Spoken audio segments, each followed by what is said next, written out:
Hello, ഇന്നത്തെ കഥയിലേക്ക് എല്ലാവർക്കും സ്വാഗതം. അങ്ങനെ മനോഹറിനെ കിരണ് പിടിച്ചിരിക്കുകയാണ്.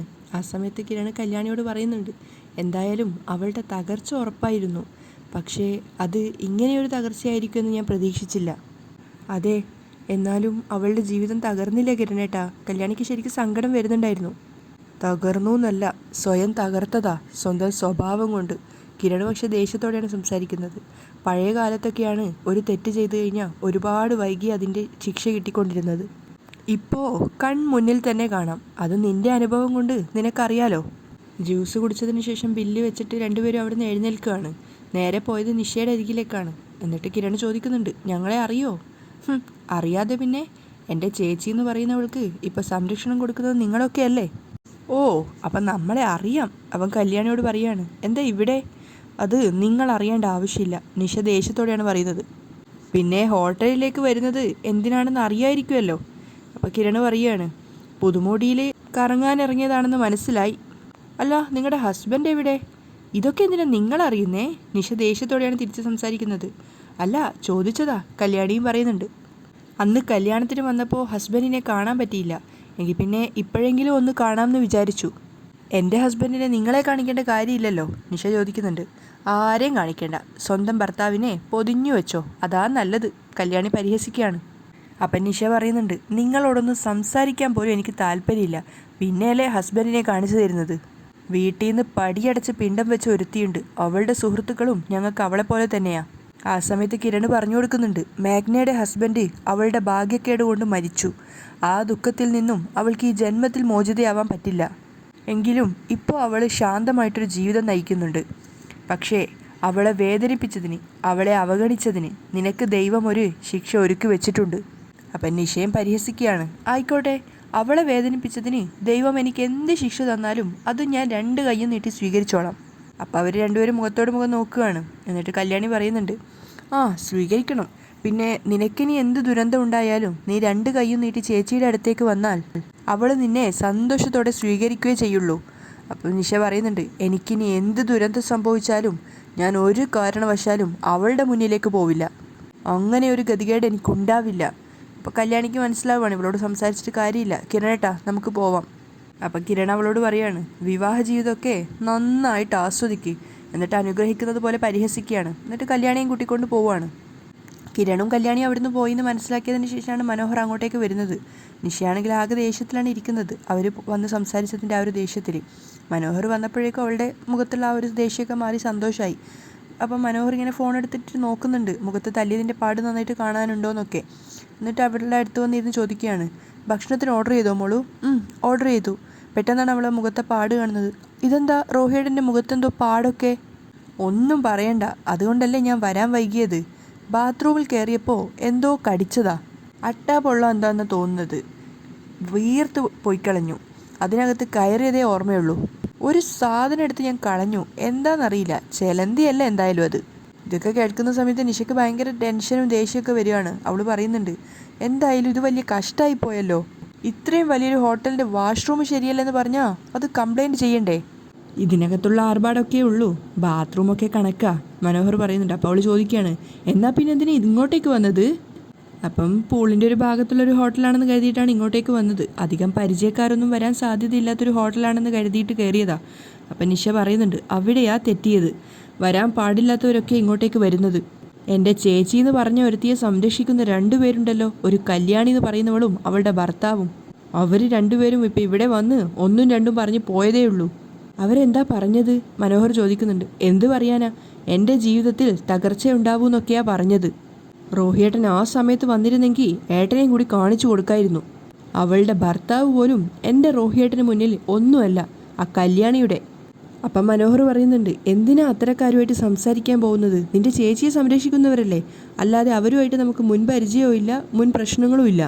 അപ്പം അവൾ ചോദിക്കുന്നുണ്ട്, അങ്ങനെയുള്ളവർ എൻ്റെ മുമ്പിലേക്ക് വരേണ്ട കാര്യമില്ലല്ലോ, അവരവരുടെ പാട് നോക്കി പോവല്ലേ വേണ്ടത്. അതും ശരിയാ. ഒരു കണക്കിന് നീയും നിൻ്റെ അമ്മയും ഒക്കെ രക്ഷപ്പെട്ടു എന്ന് വേണം കരുതാൻ. അങ്ങനെ അവർ സംരക്ഷിക്കുന്നത് കൊണ്ടല്ലേ നിൻ്റെ ചേച്ചി ഇടിച്ചു കയറി നിങ്ങളുടെ വീട്ടിലോട്ടേക്ക് വരാത്തത്.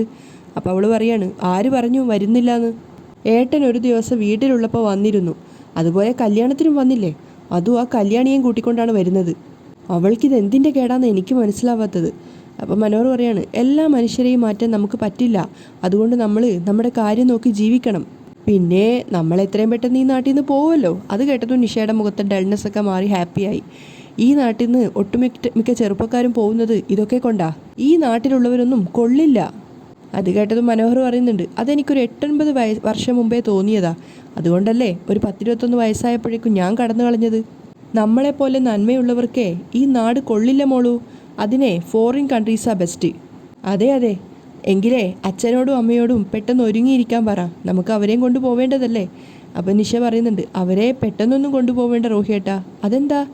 നമ്മൾ സ്വിറ്റ്സർലാൻഡിലൊക്കെ പോകുന്നതല്ലേ ഹണിമൂണിന് വേണ്ടി. ആ സമയത്ത് കൂടെ ആളുണ്ടാവുന്നതൊക്കെ ഒരു ഭംഗിയില്ലായ്മയാണ്.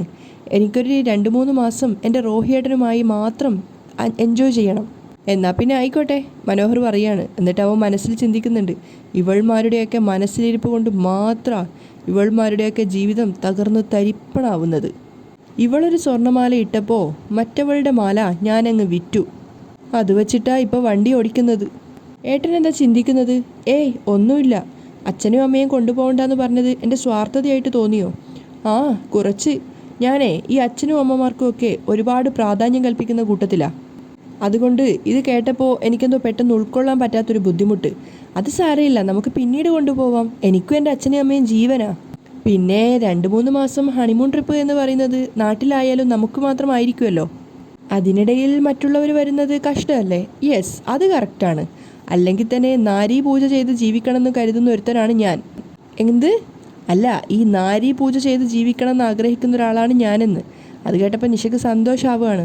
കല്യാണം കഴിഞ്ഞാൽ പിന്നെ ഭാര്യ പറയുന്നതായിരിക്കണം നമ്മുടെ വാക്ക്. ഞാൻ അങ്ങനെയേ മുന്നോട്ട് പോകൂ.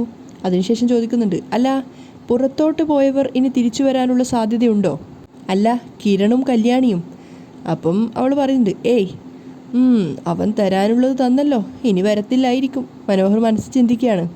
ആ, ഒരടി കൊണ്ടാൽ എന്താ, തൽക്കാലം സംഗതി കൊള്ളായില്ലല്ലോ.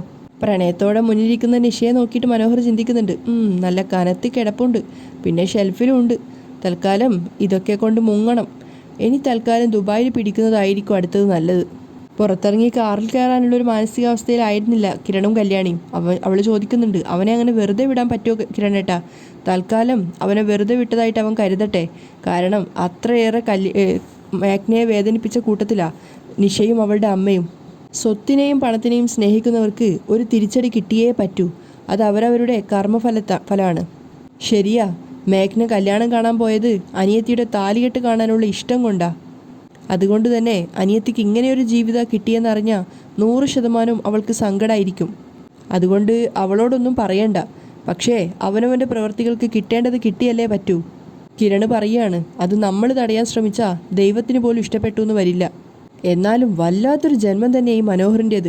അതെ അതെ, അവൻ കല്യാണം കഴിച്ച നിഷ അവൻ്റെ എത്രാമത്തെ ഭാര്യയാണെന്ന് അവന് പോലും അറിയില്ല.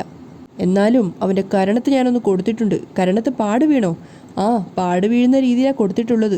അപ്പം അവൻ്റെ ഭാര്യ അതിനെപ്പറ്റി ചോദിക്കുമല്ലോ. ചോദിക്കട്ടെ. പക്ഷെ എന്ത് ചോദിച്ചാലും അവൻ അതൊക്കെ തരണം ചെയ്യാനുള്ള ബുദ്ധിയുണ്ട്. അതുകൊണ്ട് ഈ സാഹചര്യത്തെ അവൻ നിസ്സാരമായിട്ട് മറികടക്കും. നമ്മൾ അവനെ വാൺ ചെയ്തതല്ലേ, ഇനി ഒരു പെൺകുട്ടിയെയും ചതിക്കരുതെന്ന് നമ്മൾ അവനോട് പറഞ്ഞിട്ടുള്ളതല്ലേ. അങ്ങനെ പറഞ്ഞാലും പിടിക്കപ്പെടുന്നതുവരെ അവൻ ഈ ബിസിനസ് തുടരും. ബിസിനസ്സോ? ആ, നമ്മൾ കൺസ്ട്രക്ഷൻ നടത്തുന്നത് പോലെ അവൻ്റെ ബിസിനസ്സാണ് കല്യാണം. ഈ ജന്മം അവൻ ജയിലിലാകുന്നതുവരെ അവനത് ചെയ്തുകൊണ്ടേയിരിക്കും. അതിനുശേഷം കാറിൽ കയറിയപ്പോൾ കല്യാണി പറയുന്നുണ്ട്, അവൻ്റെ ഈ സ്വഭാവം അവസാനിപ്പിക്കണം. പക്ഷേ ആദ്യം അവനൊപ്പം ജീവിക്കുന്നവരൊന്ന് ഒതുങ്ങട്ടെ. പിന്നെ നമ്മളായിട്ടൊന്നും ചെയ്യേണ്ടി വരില്ല. ഈ പറഞ്ഞ നിഷയും സരയും ഒക്കെ തന്നെ അവനെ കൈയോടെ പിടിക്കുമ്പോൾ അവർ തന്നെ ചെയ്യേണ്ടതൊക്കെ ചെയ്തോളും. എന്തായാലും അവനെ രക്ഷപ്പെടാൻ അനുവദിക്കരുത്. ഇവിടുന്ന് അവൻ മുങ്ങിക്കഴിഞ്ഞാൽ മറ്റേതെങ്കിലും നാട്ടിൽ പോയി അവൻ ജീവിക്കും. അങ്ങനെയൊന്നും അവന് ജീവിക്കാൻ പറ്റില്ല. അവൻ്റെ എല്ലാ ഡീറ്റെയിൽസും ഫോട്ടോയും നമ്മുടെ കയ്യിലുണ്ട്. അതുകൊണ്ടവൻ കേരളത്തിൽ കൃഷി നടത്തൂല. ഈ സ്റ്റേറ്റ് വിട്ടവൻ പോവാനും പോകുന്നില്ല. എങ്കിലും പെൺകുട്ടികളുടെ ജീവിതം വെച്ചാ അവൻ കളിക്കുന്നത്. എത്ര നിരപരാധികളുടെയാ ലൈഫ് അവൻ ഇല്ലാതാക്കിയത്. കല്യാണി സങ്കടത്തോടെ പറയാണ്, അതിൽ നമ്മുടെ ഡോണയും ജുബാനയും ഒക്കെ പെടില്ലേ? അതിൻ്റെയൊക്കെ തിരിച്ചടി എന്നോണം അവനെ ജയിലിൽ കിടത്താനുള്ള വകുപ്പുണ്ട്. പ്രത്യേകിച്ച് ഈ നാട്ടിലെ നിയമം സ്ത്രീകൾക്ക് അനുകൂലമായ സ്ഥിതിക്ക്. ഏതായാലും ഒരിക്കൽ കൂടി അവൻ ഹണിമൂൺ ആഘോഷിക്കട്ടെ. അത് കഴിഞ്ഞിട്ട് അവൻ്റെ കാര്യത്തിലൊരു തീരുമാനമുണ്ടാക്കാം. അതെ, നമ്മൾ നമ്മുടെ പരിപാടിയൊക്കെ നിർത്തിയിട്ട് ഇങ്ങോട്ടേക്ക് വന്നത്. നമുക്ക് ടെക്സ്റ്റൈൽസിൽ പോകണ്ടേ? അങ്ങനെ അവർ പിന്നെ അവിടുന്ന് കാറും കൊണ്ട് പോവുകയാണ്. അതേസമയം മനോഹറും നിഷയും ഓർഡർ ചെയ്ത ഫുഡ് വന്നിട്ടുണ്ടായിരുന്നു. അവർ കഴിച്ചുകൊണ്ടിരിക്കുമ്പോൾ തന്നെ മനോഹർ സ്ഥിരമായിട്ട് ചെയ്യുന്നത് പോലെ നിഷയുടെ വായിലൊക്കെ വെച്ച് കൊടുക്കുകയാണ്. അപ്പോൾ അവൾ പറയുന്നുണ്ട്, ഞാൻ കൊച്ചുകുട്ടിയൊന്നുമല്ല, ആൾക്കാർ കാണും, അതിനാര് കണ്ടാലും എന്താ, മോളും എൻ്റെ ഭാര്യയാ, മനോഹർ പറയാണ്. അപ്പോൾ അവൾ അവൻ്റെ കവിളിലെ പാട് നോക്കിയിട്ട് സങ്കടത്തോടെ പറയുന്നുണ്ട്, കവിളിലെ പാട് കൂടിക്കൂടി വരുവാണല്ലോ, ശരിക്കും ആരോ തല്ലിയതുപോലെയുണ്ട്. അപ്പം തന്നെ മനോഹർ പറയുന്നുണ്ട്, അയ്യോ ഇല്ല മോളൂ, ആട്ടാൻ പുഴു ആട്ടിയതാ, ഒരു വല്ലാത്ത കടിയായിപ്പോയി, കടിച്ചു കഴിഞ്ഞാലേ നീളത്തിലാണ് തടിച്ചു വരുന്നത്, കൈവിരലിൻ്റെ പാടുപോലെ, വീട്ടിലെത്തിയിട്ട് ഇത്തിരി എണ്ണയിട്ടാൽ മതി, ഇതങ്ങ് മാറിക്കോളും, മോള് കഴിക്കേ. ഇനിയും ഇതുപോലെ ഏതെങ്കിലും ശല്യങ്ങൾ കയറി വരുമോ ആവോ, നിഷ ഇങ്ങനെ ദേഷ്യത്തോട് പറയാണ്. അപ്പം മനോഹർ പറയുന്നുണ്ട്, ആരും വരില്ല എന്ന് കരുതി ഇങ്ങോട്ട് വന്നത്, അപ്പോഴേക്കും ഇങ്ങോട്ടേക്കും വന്നിരിക്കുന്നു. ആ സമയത്ത് മനോഹർ ചിന്തിക്കുന്നുണ്ട്, ഭഗവാനെ, ഇവള് സരവിനെ പോലെ ഒരു അഹങ്കാരി ആയതുകൊണ്ടാണ് ഞാൻ രക്ഷപ്പെട്ടത്, അല്ലെങ്കിൽ ഇന്നത്തോടെ എല്ലാം സ്വാഹ. എന്നിട്ട് മനോഹർ അവളോട് പറയുന്നുണ്ട്, എനിക്കുടനെ ബോംബെക്ക് പോകാനുള്ളതല്ലേ, ഇനി എൻ്റെ കൂടെ നിൽക്കാൻ പറ്റില്ലല്ലോ, റോഹിയേട്ടനെ കാണാതെ എങ്ങനെ കഴിച്ചു കൂട്ടുന്ന ഞാൻ ചിന്തിക്കുന്നത്, നിഷ സങ്കടത്തോടെ പറയാണ്. ഇതൊക്കെ പ്രാക്ടീസ് ചെയ്യണ്ടേ, ഞാനങ്ങ് വിദേശത്ത് പോയാൽ പിന്നെ കാണാൻ പറ്റില്ലല്ലോ, എന്നെ കൊണ്ടുപോകുന്നല്ലേ പറഞ്ഞത്, അവൾ സംശയത്തോട് ചോദിക്കുകയാണ്. എങ്കിലും ഫസ്റ്റ് ടിക്കറ്റും മറ്റു കാര്യങ്ങളൊക്കെ കിട്ടുന്നത് വരെ മോളെ കൊണ്ടുപോയില്ല എന്ന് വരും, പിന്നെ അവിടെ പോയി താമസ സൗകര്യമൊക്കെ ശരിയാക്കണ്ടേ. അപ്പോൾ അവൾ ചോദിക്കുന്നുണ്ട്, അവിടെ താമസിക്കാൻ വില്ലയുണ്ടെന്നല്ലേ പറഞ്ഞേ. ഉണ്ട്, പക്ഷേ കല്യാണം കഴിഞ്ഞ് പോകുമ്പോൾ വലിയൊരു സെറ്റപ്പിൽ വേണ്ടേ ജീവിക്കാൻ. അതുപോലെ തന്നെ കുറേ ആയില്ലേ ഞാൻ നാട്ടിൽ വന്നിട്ട്, ഇനി അവിടെ ചെന്ന് എല്ലാം ഒന്ന് തുടച്ച് തൂത്ത് വൃത്തിയാക്കണം, എന്നിട്ട് വേണം മോളെയും കൊണ്ട് വലതുകാല് വെച്ച് അകത്തേക്ക് കയറാൻ. അമേരിക്കൻ മലയാളികളൊക്കെ എനിക്ക് വലിയൊരു സ്വീകരണം തരുന്നുണ്ട്, അന്നേരെ ഈ താലിമാല മാത്രമേ ഇടാവൂ. അപ്പോൾ അവൾ സംശയത്തോട് ചോദിക്കുകയാണ്, അതെന്താ അങ്ങനെ? ഈ അമേരിക്കയിലുള്ള എല്ലാ മലയാളികളും കോടീശ്വരന്മാരാ, അവരെല്ലാവരും കൂടി ഒരു 10 പവനെങ്കിലും സ്വർണം തരും, എന്ന് വെച്ചാൽ എല്ലാവരും കൂടി തരുന്നത് ഒരു 100-300 പവനെങ്കിലും കാണും. അപ്പോൾ അവരെല്ലാവരും തരുന്നത് കയ്യിലും കഴുത്തിലും കാലിലും ഒക്കെ ഇടണ്ടേ. അപ്പോൾ മോളുവിൻ്റെ ദേഹത്തിന് വലിയ ഭാരമായിരിക്കും, പിന്നെ അത്രയും സ്വർണ്ണം ഇട്ടുകൊണ്ട് ഫ്ലൈറ്റിൽ കയറി പോകാനും പറ്റത്തില്ല, അതും ഒരു വിഷയമാണ്. അപ്പം നിഷ പറയുന്നുണ്ട്, എങ്കിൽ ഒരു കാര്യം ചെയ്യാം, എൻ്റെ ഗോൾഡൊക്കെ ഞാൻ റോഹിയേട്ടനെ ഏൽപ്പിക്കാം, ലോക്കറിൽ വെക്കുവോ വിൽക്കുവോ എന്താണെന്ന് വെച്ചാൽ ചെയ്തോ. അത് കേട്ടതും മനോഹറിന് സന്തോഷത്തിൻ്റെ പെരുമഴ ഉണ്ട് ഉള്ളിൽ. അതെല്ലാം റോഹിയേട്ടൻ അവകാശപ്പെട്ടതല്ലേ. അപ്പം മനോഹർ ചോദിക്കുന്നുണ്ട്, അല്ല ഈ പെൺകുട്ടികൾക്ക് സ്വർണം വിൽക്കുന്നത് വിഷമല്ലേ മോളു? എന്നാൽ പിന്നെ നമുക്ക് അതൊക്കെ വിറ്റിട്ട് ഫിക്സഡ് ഇടാം മോളുവിൻ്റെ പേരിൽ, എൻ്റെ പേരിൽ മാത്രമായിട്ട് ഇടണ്ട, നമുക്കൊരു ജോയിൻ്റ് അക്കൗണ്ട് തുടങ്ങാം. എന്നാൽ പിന്നെ അങ്ങനെ ചെയ്യാം. എന്നിട്ട് മനോഹർ വിചാരിക്കുകയാണ്, അക്കൗണ്ട് തുടങ്ങിയിട്ട് ATM കാർഡ് എൻ്റെ കയ്യിൽ വെച്ചാൽ മതിയല്ലോ, എത്ര വേണമെങ്കിലും പൈസ വലിക്കാം. മനോഹറിൻ്റെ ഉള്ളിൽ നല്ല സന്തോഷ പെയ്ത്തായിരുന്നു. അതേസമയം കിരണും കല്യാണിയും ഡ്രസ്സ് എടുക്കാൻ വേണ്ടിയിട്ട് റെഡിമെയ്ഡ് ഷോപ്പിലെത്തിയിട്ടുണ്ടായിരുന്നു. രണ്ടുപേരും ഒരുപാട് ഡ്രസ്സ് സാരിയൊക്കെ എടുത്ത് നോക്കുന്നുണ്ടായിരുന്നു. അതിനുശേഷം ലാസ്റ്റ് കല്യാണി ഒരു സാരി എടുത്ത് നോക്കുന്ന സമയത്ത് കിരൺ പറയുന്നുണ്ട്, ഇത് കൊള്ളാം, ഇതിൻ്റെ വില എത്രയാണ്? അപ്പം സെയിൽസിൽ നിന്ന് പെൺകുട്ടി പറയുന്നുണ്ട് 16,000. അയ്യോ 16,000ഓ? കല്യാണി ശരിക്കും ഞെട്ടുന്നുണ്ടായിരുന്നു. അപ്പം കിരൺ പറയുന്നുണ്ട്, ഇവൾ അങ്ങനെയൊക്കെ പറയും, നിങ്ങളതൊന്നും നോക്കണ്ട, ഈ ഒരു റേഞ്ചിലുള്ള സാരി എടുത്തേ. എന്തിനാ കിരണേട്ടാ ഇത്രയും വിലയുടെ സാരിയൊക്കെ എടുക്കുന്നത്? അവൾ സങ്കടത്തോടെ ചോദിക്കുകയാണ്. ഒരു 3 ജോഡി സാരിയെങ്കിലും ആയിട്ട് വേണം നീ അങ്ങോട്ടേക്ക് പോവാൻ. അതിന് നീ വില എന്തിനാ നോക്കുന്നത്?